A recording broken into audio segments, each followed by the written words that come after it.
Lepo pozdravljeni tudi v naših minutah za zdravje in dobro počutje. Zdravko Lidl nam bo pokazal, kako lahko otroci v mirnem okolju krepijo zbranost in ravnotežje. Danes bomo z Zdravkom Lidlom pokazali, kako lahko v mirnem okolju krepimo zbranost in ravnotežje. Javljamo se kar iz parka, saj lahko vaje izvajamo kjerkoli.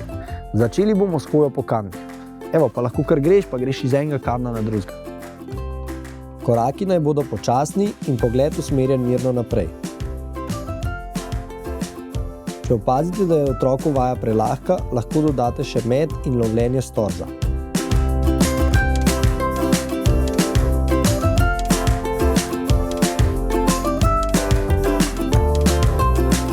Naslednjo vajo izvajamo v paru. Vsak drži svojo palico, ki jo mora spustiti, drugi pa jo mora ujeti. Sva pripravljena? 3, 4, zdaj.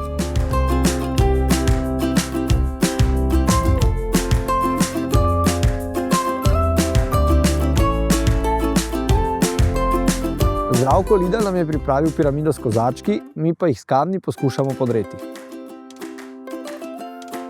Vaja spodbuja natančnost, koordinacijo in občutek za razdaljo.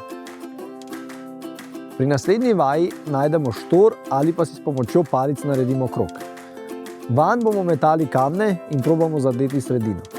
Okay? Ker prideš klele, postaviš, lepo nežno z občutkom vržeš, pa probaš, da kamenček ostane gor. Za naslednjo vajo potrebujemo storž, ki ga otrok proba vreči čim višje v zrak in potem ujeti.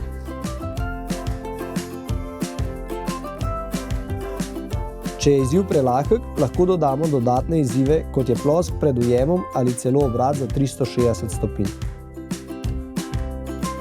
Iz listja naredimo otoke in skačemo iz enega na drugega, da ne pademo v vodo. Če boste vajo izvajali v prostoru, lahko točke zamenjajo preproga, kavč in položene brisače. Naslednja vaja je odlična za krepitev ravnotežja. Otrok bo stal na eni nogi, pri tem pa bo skušal pobirati predmete iz tal. Evo, pa greš kar klele, stopiš na eno nogo, drugo fajn dvigneš v zrak, pa pobereš eno stvar, tako pa jo dvigneš, kar dvigneš, tako.